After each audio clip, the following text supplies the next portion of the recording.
France, a nation destined by excellence and empire to create some of the greatest feats of engineering the world has ever seen. France was led by rulers who compared themselves to gods and who waged bloody warfare across the continent. Their quest for perfection drove this nation to build on an unimaginable scale. Notre Dame is a structure of breathtaking innovation. But their wretched extravagance led to revolution, bringing the empire to the brink of ruin. From the chaos emerged a conqueror for the ages. Napoleon was a force of nature. His single-minded goal, empire on the scale of Rome.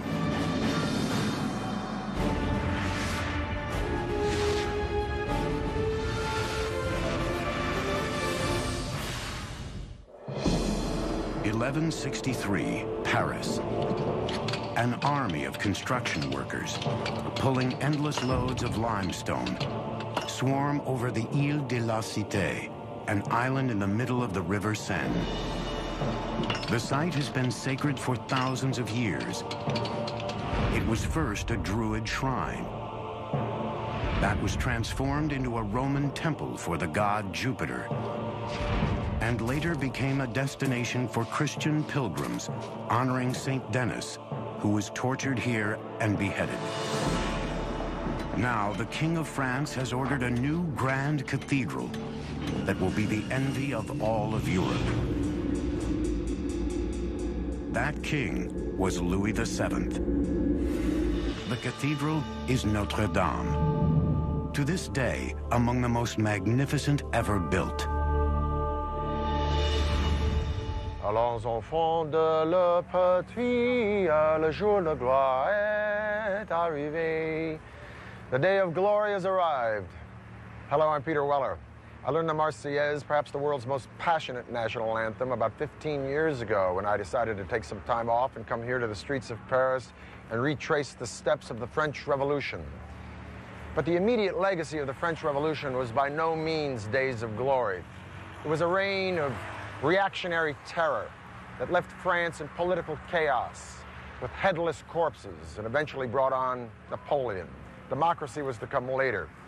But just as the foundations of democracy are bathed in blood, so are they also bathed in beauty.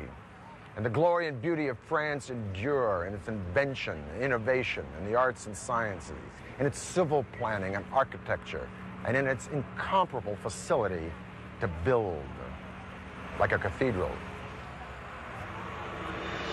The word cathedral does not just infer some big old church, generically. It's taken from the word cathedra, meaning seat. It is the seat of the bishop or the archbishop, the pope's representative in a particular parish or district. This is the Cathedral of Paris, Notre Dame de Paris, Our Lady of Paris, dedicated to the Virgin Mary.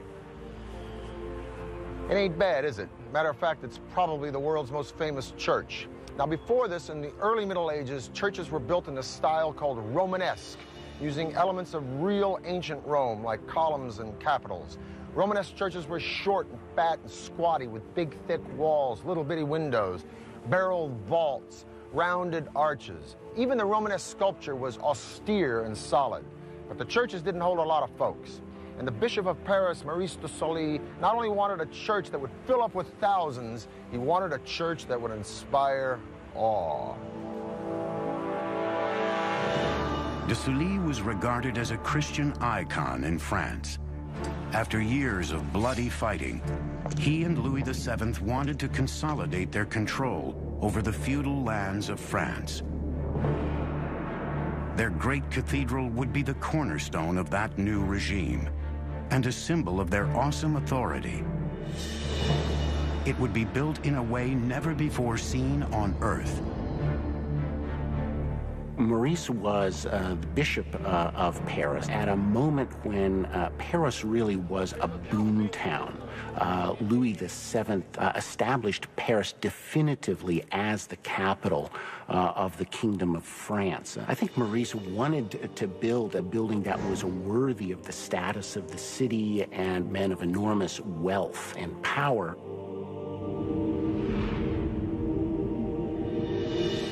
The 2 centuries from the 1100s to the 1300s that it took to build Notre Dame, from soup to nuts, is a period we call Gothic. But originally, Gothic was a disparaging term. Isn't that always the way when the next generations don't like anything that came before? Gothic falsely meant of the gods, or barbaric. But Gothic is majestic, with tall decorative spires and thin lancet windows, and round rose windows, and stained glass, and huge, massive piers inside, wide naves. When you think Gothic, think vertical. The Gothic, one of its primary characteristics is the sense of both spaciousness and scale and extreme lightness, both structural lightness and then an interior filled with light filtering in through the stained glass windows. It presented a kind of new vision or new image of heaven to the worshiper. Notre Dame would be the length of a football field, with walls towering 100 feet into the air. So big that it would engulf des Soulis' old church, which continued to hold services during the early years of Notre Dame's construction. Scaffolding provided a framework for lifting heavy equipment and materials, wooden braces, and stonework for constructing the vaults. An ingenious man-powered wheel crane mounted at the top of the scaffolding was used to lift the heaviest material. A man or two would have gotten in the wheel and essentially like a hamster hoisted the materials up. To build the cathedral, thousands of workers would spend their entire lives erecting these walls. Each mason seems to have had a mark which he would carve into the blocks so that they would get paid by the piece. One often has the romantic notion that each stone was a kind of carved prayer. But it was much more practical than that. If there was no money, there was no work. So many thousands of tons of stone were needed that it started a craze called the cult of carts, wherein men, noblemen and commoners, would hook themselves to ox carts and pull the stones seeking absolution along the way.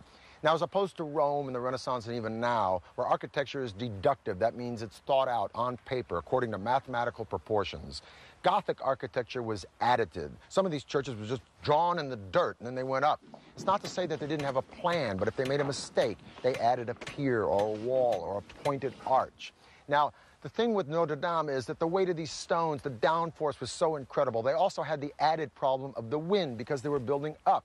Subsequently, they invoked this fantastic engineering element called the flying buttress. The flying buttress is this sort of half arch which displaces the weight out and then down. Notre Dame was so magnificent that it started a craze of Gothic building throughout Northern Europe, even before it was half finished.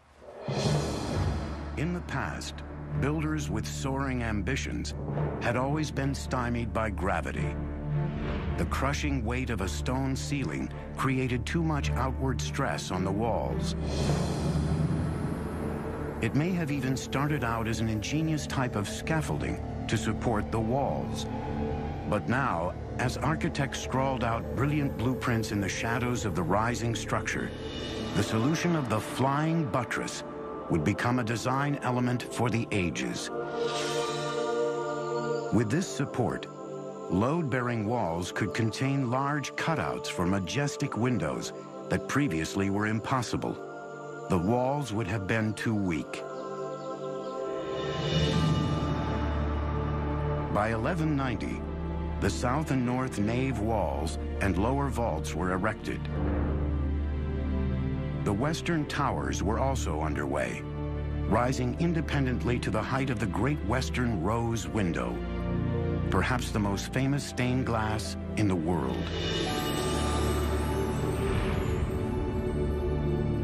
By 1196, in failing health, de Sully was determined to make Notre Dame Europe's most extraordinary cathedral, even if he wouldn't be around to see it.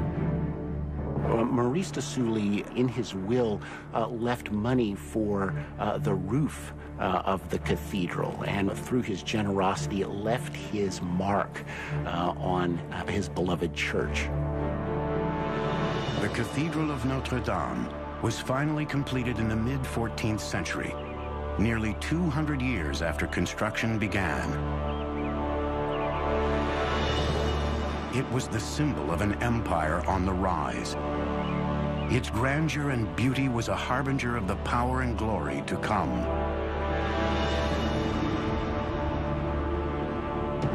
But first, the empire would be rocked to its foundations by a ruler who compared himself to a god, who encircled France in spectacular fortifications and constructed the largest palace the world has ever seen.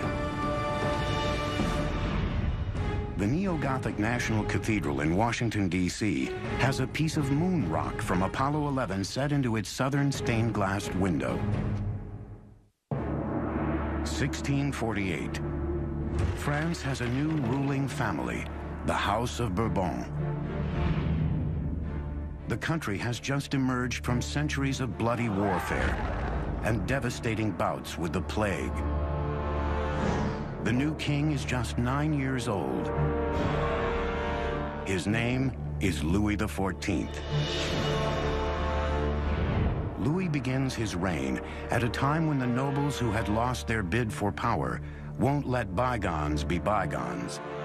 And with a young boy in control, they spy an opportunity.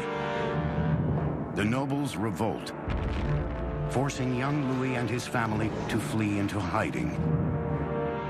But the royal family regains control. And Louis vows he will never let anyone challenge his authority again. As the boy grew into a young man, his famous taste for the extravagant grew too, especially his massive construction projects.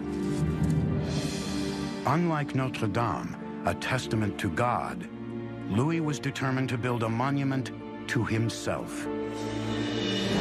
In a radical break with past kings, Louis takes absolute control by moving the seat of government out of Paris and setting it down in a small town 13 miles south called Versailles.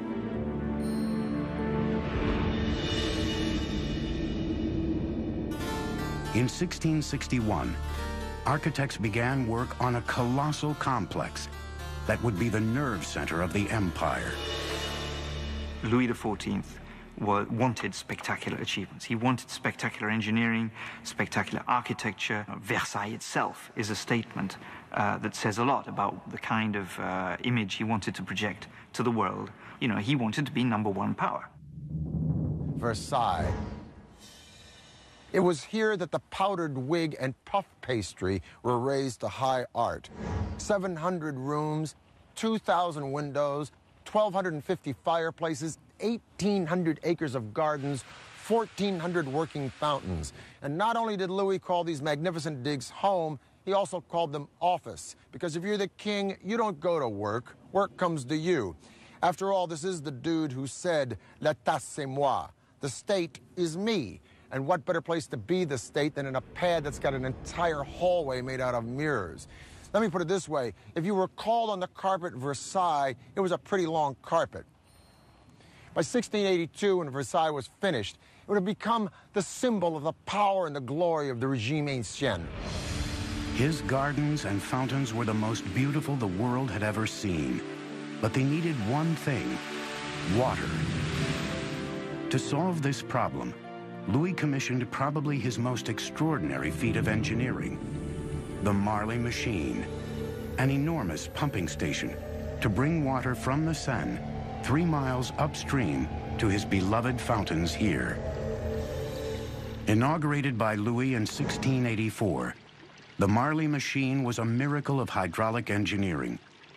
It was powered by the current of the Seine, flowing through 14 gigantic water wheels capable of supplying 100 million gallons of water a day.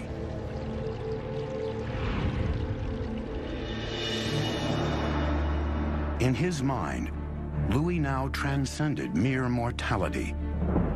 He identified himself with Apollo, the Greek god of the sun, and adopted a new name, the Sun King.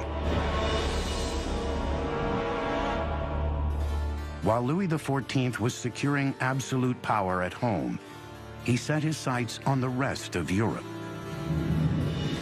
Louis XIV was an aggressor in a Europe that France was already the leading power.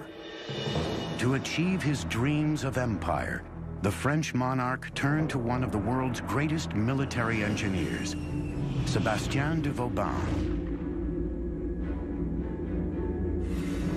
Vauban showed his brilliance in the battlefield with a revolutionary strategy of attack, the parallel trench method.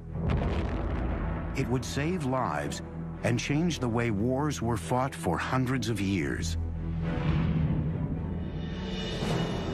1673. Vauban would put his parallel method of attack to the ultimate test. Under gunfire, at the siege of the Dutch fortress at Maastricht. Vauban stationed Louis's troops along a first trench running parallel to the fort and 600 yards away, out of cannon range. The parallel trenches moved forward until Louis's artillery was near enough to fire breaches in the walls of the enemy fort. His technique worked perfectly. The French troops swarmed through the breaches, overwhelming the Dutch defenders.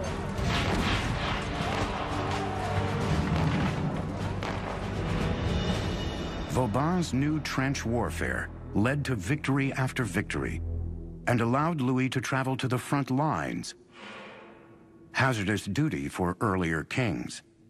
Vauban offered him the possibility to be the winner at the war. The most beautiful attack of Vauban was the one where the king is here. Every spring, Louis would lead his army to besiege border towns, taking much of the court with him, including his queen and mistress. Vauban's siege tactics helped Louis expand the borders of France. His defensive genius, building and renovating 300 forts around the country, virtually sealed France off from attack. In ancient Rome, the geometrical shape that was considered most divine for building was the circle or the square for its precision and symmetry. We call this today the centralized plan. Now, this centralized plan became the inspiration for Vauban to build a fort, except in the shape of a star. But the real genius of Vauban was that he could adapt these forts to any terrain. He could read the valleys and the rivers and the cliffs and build his trenches and moats and walls to maximum effectiveness. He could eliminate blind spots where offenders could hide, at the same time giving the defenders the best vantage points in which to return fire. What Vauban gave to the Kingdom of France is the fact that during 150 years after him, never the war became inside the territory of France. The war was always outside. That's very good for the king. But Louis's unchecked spending on hundreds of forts left the country on the verge of bankruptcy. Vauban offered the king a simple solution: tax the nobles, not just the peasants. His treatise was rejected, but the idea would come up again 100 years later in revolution.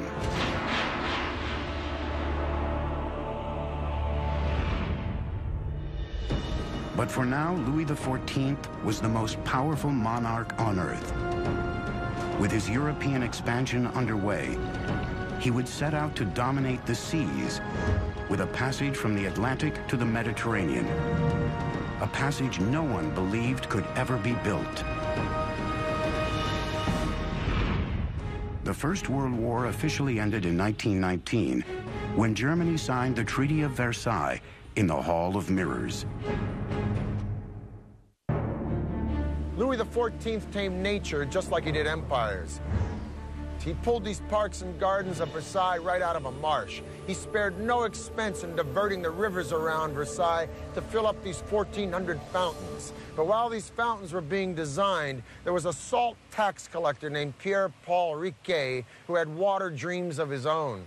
He dreamed of connecting the Mediterranean Sea with the North Atlantic Ocean with a waterway that would cut all the way through France. The influence of France during the reign of Louis XIV was so profound that French became the spoken language amongst the educated of Europe, as well as the language of diplomacy amongst all the European monarchies. But Louis XIV detested dependency upon these monarchies, particularly Spain, for its access from the Mediterranean Sea to the Atlantic Ocean. Well, this tax collector with a dream, Pierre-Paul Riquet, was going to fix that little problem for Louis with the Canal du Midi that would not only connect the Mediterranean Sea to the North Atlantic, but would pave the way for the 19th century Industrial Revolution, when to have a canal would be an absolute must for any country that wanted to make money. Pierre-Paul Riquet was a young boy when he first heard about the idea of a canal through France that would allow ships to bypass the long sea voyage around Spain. He dreamed about it all his life. I doubt whether Riquet was very easy to live with, because he was so caught up with this project. He was so, I think it's fair to say, he was obsessed by it. Something in him made him want to build, made him want to achieve something concrete that would go down for posterity. 1662. At age 52, after amassing a private fortune in the lucrative business of collecting taxes for the king, Riquet was ready to step out of his comfortable retirement and step into engineering history. With an ingenious solution to one of the most vexing architectural problems of the century: how to keep the canal filled with water.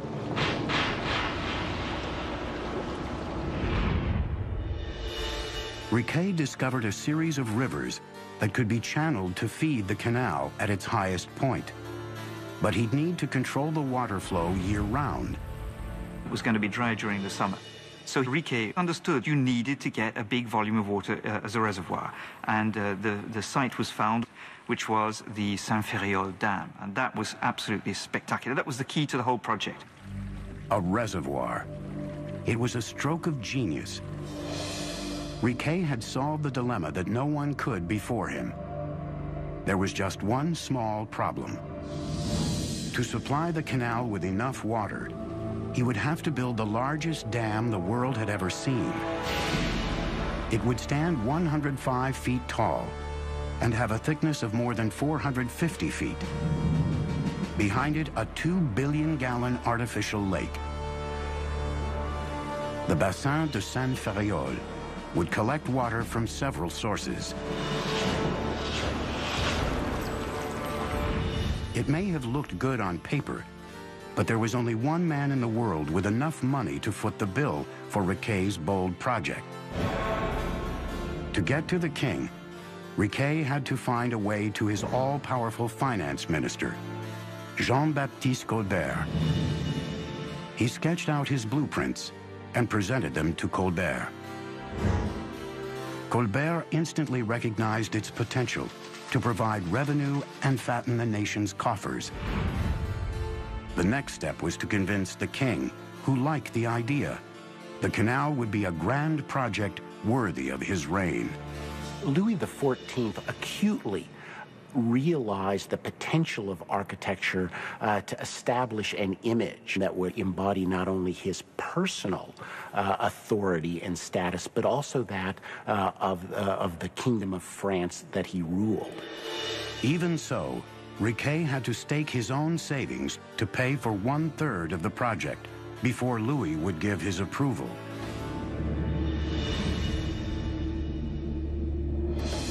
In 1666, without any background in engineering, Riquet threw himself into the daring task of building his massive canal.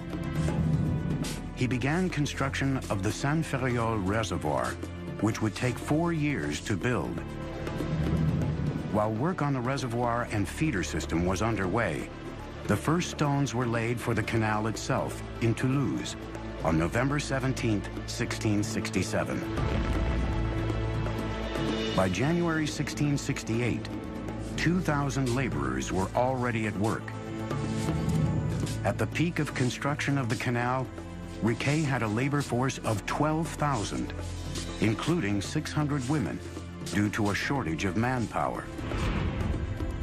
To ensure a large and reliable workforce, he paid well above the going rate, provided affordable housing, and even gave vacation and sick days.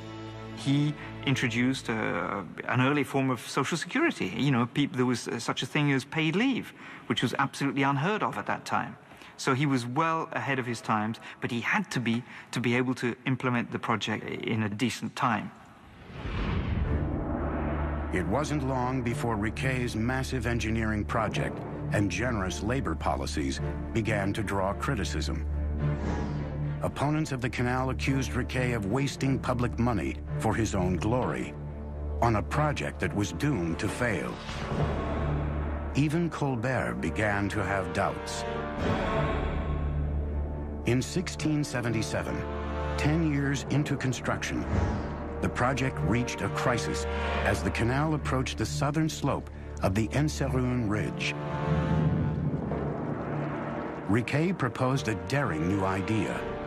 He would build the world's first tunnel for navigation, and he would do it with explosives. When word of Riquet's plan reached Paris, Colbert panicked. He ordered all work on the canal stopped until a panel of experts could investigate. Thumbs up, and Riquet's lifelong dream would be realized. Thumbs down, and decades of hard work would go down the drain, and Riquet's fortune would be wiped out. The guillotine was promoted by Dr. Guillotin, but built by Tobias Schmidt, a German harpsichord maker. 1677. The Canal du Midi in the south of France, one of the greatest engineering feats in history, is on the brink of disaster. After 10 years of tireless effort, Pierre-Paul Riquet risked losing everything. When word reached Paris that Riquet planned to tunnel through a ridge of mountains, Minister of Finance Jean-Baptiste Colbert ordered all work stopped, pending an investigation into what he thought was an impossible idea: using explosives to build the world's first navigable tunnel for a canal. Riquet's life work and personal fortune hung in the balance. Colbert said, "We just don't believe you're going to succeed in this." And so Riquet, the story is that he increased the numbers of men and women working on the job, and that by the time the inspector came, I think it was 2 weeks later, they'd been able to get cut through and provide proof that the tunnel was feasible.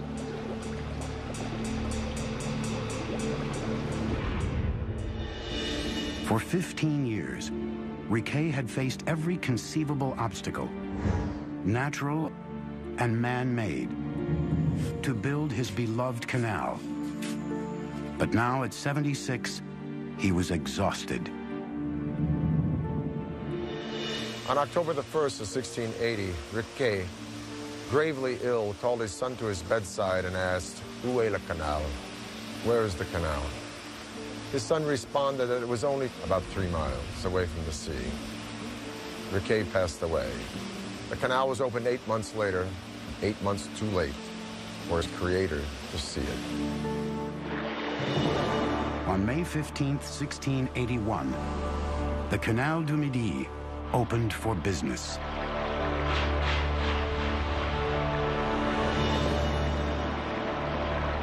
Canal du Midi is a masterpiece. The solution for transport by water in France is the best solution still today, and the Canal du Midi shows the way. The Canal du Midi was only one of dozens of projects Louis XIV built in his lust for power and glory. But by the end of his reign, his profligate spending brought France to the brink of ruin. His autocratic rule and huge debts would sow the seeds of revolt a century later. In 1789, the monarchy was deposed by the French Revolution. King Louis XVI and Marie Antoinette had their heads cut off in the Place du Roi. But the reign of terror would turn in on itself, and Danton and Robespierre and the other fathers of the French Revolution would either be murdered in their bathtub or die by the guillotine themselves. And out of this chaos would come a young, brilliant general from Corsica who would lead France into a new era of empire. 1795. A young officer from a small Mediterranean island is about to make his first bid to seize power. Paris is reeling from 3 years of bloody turmoil in the wake of the French Revolution. His reign would capture the imagination of the French people and launch him onto the world stage as one of the greatest conquerors in history.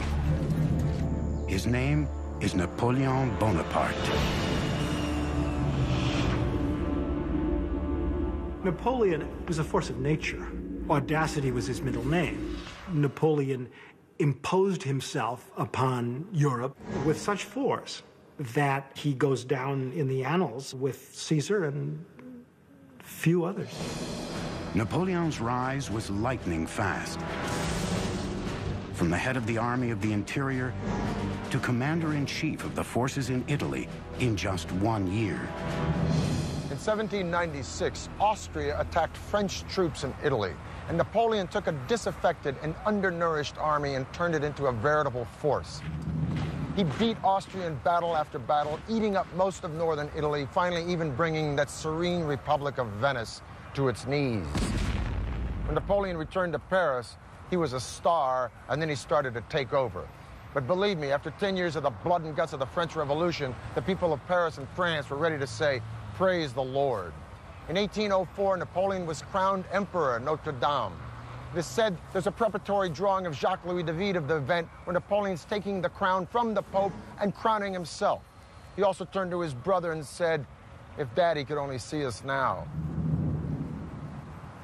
Now, with his astounding ego, it's interesting that Napoleon was averse to creating monuments to himself, but he created one, 70,000 tons of stone in the shape of an arch, modeled on the Arch of Titus in the Forum of Rome. It would be called the Arc de Triomphe.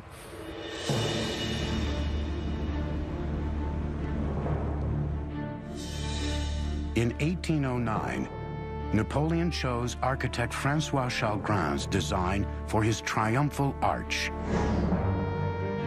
For a site, Napoleon decided on the end of the Avenue des Champs-Élysées, in the Place de l'Étoile. The structure would consist of a simple arch with a vaulted passageway, 98 feet high and 49 feet wide.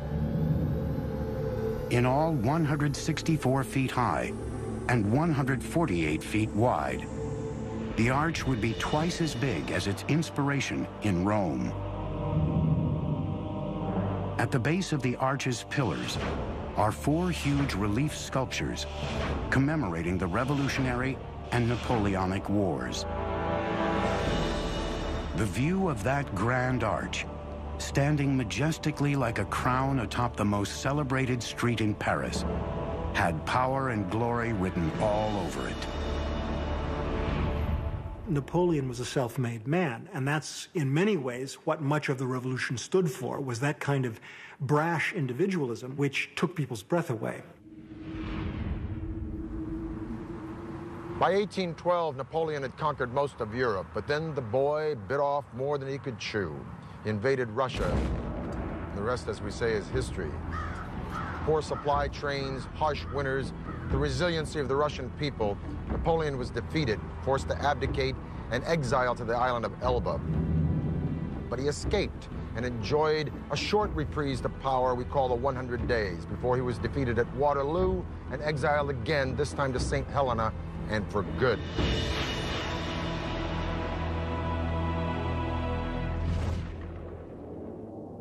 Perhaps in respect and awe that the French felt for Napoleon, they continued the work on the Arc de Triomphe until it was finished in 1836.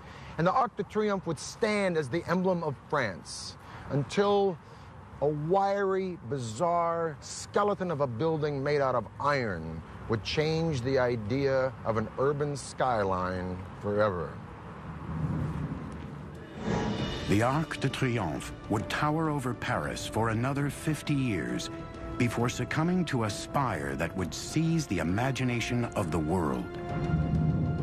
In 1889, Paris would build itself one of the most memorable and daring monuments on Earth, the Eiffel Tower. Napoleon was not short. At 5 feet 6.5 inches, he was even slightly taller than the average Frenchman of the 19th century. In the years after Napoleon's defeat, France survived 3 bloody revolutions in its turbulent move away from kings and emperors toward democracy. The 1880s marked the zenith of the French Empire, a colonial superpower covering 1/3 of Africa, Indochina, and a wide swath of the Caribbean. The International Exhibition of Paris of 1889 was designed to celebrate the centennial of the Revolution and establish a new era of power and glory for France. The French government chose a grand centerpiece for the expo, an epic 1,000-foot tower, a bold symbol of optimism and self-confidence. The Minister of Commerce, Edouard Lacroix, saw it as a symbol of progress, where he said humanity gravitates endlessly upward. A design competition considered 100 proposals, including one from the engineering firm of Gustave Eiffel. Since the 1830s, engineers had been trying to build such a tower without success. Eiffel's international reputation as a superb builder of enormous bridges and megastructures, and his elegant design for the tower, made him the easy winner. But Eiffel's tower didn't please everyone. As soon as his design plans were made public, there was an enormous outcry from Parisian artists and intellectuals. It was claimed that it was ugly, it was industrial, it was useless. It was a travesty to the Parisian landscape, which contained all sorts of wonderful classical structures. Today we take the Eiffel Tower for granted, but if you think about it in its time, this thing was pretty bizarre. Gustave Eiffel was about to transform the concept and appearance not only of a civil structure, but an entire city skyline. This thing was going to be the forerunner of the skyscraper, and a lot of folks in Paris didn't dig it. Just like 100 years later, they didn't particularly like the pyramid from IMP in front of the Louvre. But with the Eiffel Tower, it wasn't just the city do-gooders, but serious architects and writers voraciously lobbied against it. Guy de Maupassant supposedly said, "I'll eat there because it's the only place in Paris where I don't have to look at the thing." The tower would be 985 feet tall, the tallest man-made structure in the world.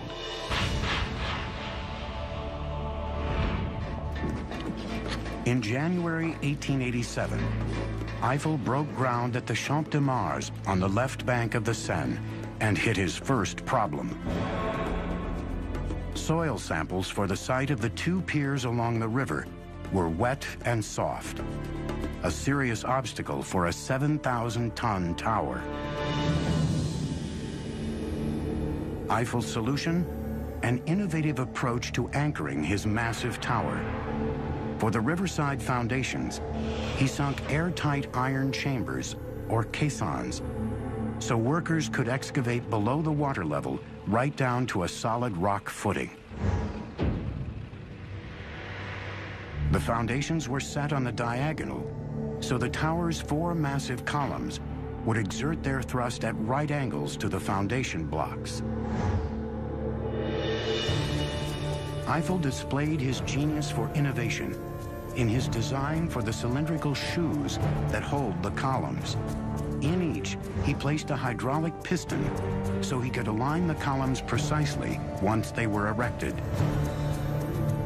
Eiffel now faced the single greatest challenge of all: wind. His solution would chart the course for all future skyscraper technology. The biggest names of 20th century architecture would all follow in his footsteps. Eiffel was a leading authority in the aerodynamics of high frames, but even he was building into the unknown.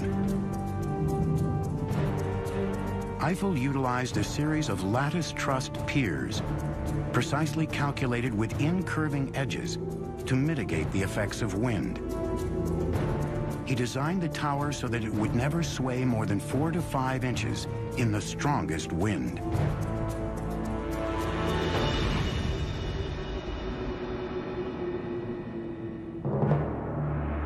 On July 1st, 1887, the tower began to rise. Huge pieces of the iron structure were hoisted into place by steam-powered cranes. 2/3 of their rivets were inserted in the shops to allow quick assembly on the site. Now, one of the ways in which Eiffel did things rapidly was to prefabricate parts. He was a master at organizing his projects. Eiffel's streamlined construction paid off. In contrast to the decades it took to construct earlier large monuments, or nearly 2 centuries to build Notre Dame, Eiffel's tower was completed in only 22 months with just 300 iron workers. When it was completed in 1889, Gustave Eiffel's masterpiece replaced the Great Pyramid of Giza in Egypt as the tallest structure in the world, a record it retained until 1930, when it was surpassed by New York City's Chrysler Building. What's wonderful about the Eiffel Tower is that it so horrified the French for the first few years after it was built. It reflected French technological modernity, architectural audacity that did not lay well with some of the traditional elites.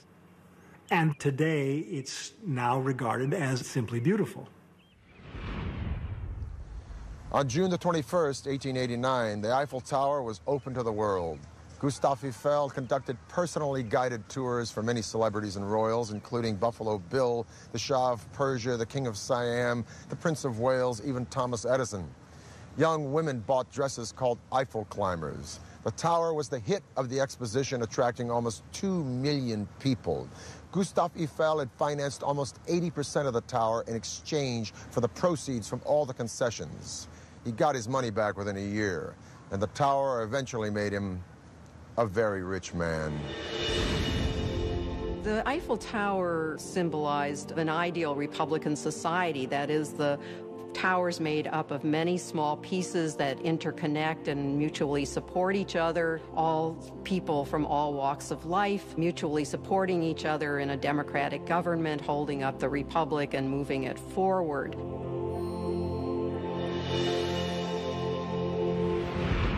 In spite of the cranky cab drivers of Paris, I love this town and I love France. And then again, cab drivers are cranky anywhere. If I could go back in time, a few things at the top of my wish list would be to hang out for a weekend at Versailles with Louis XIV, or sip a coffee with one of my own personal heroes, Victor Hugo, or watch Cézanne paint or Rodin sculpt. As it is, I'm quite content to take my coffee looking up at Notre Dame, or staring at the stained glass of Chartres Cathedral, or gazing up at the Eiffel Tower and wondering how in the heck did they get only 11 pounds per square inch at the greatest points of stress on that thing. The grace and the style and the sophistication of the French have persisted from Charlemagne right into the 21st century. How do they do it? Well, some say it's arrogance. Personally, I think it's confidence. Vive la France. For the History Channel, I'm Peter Weller.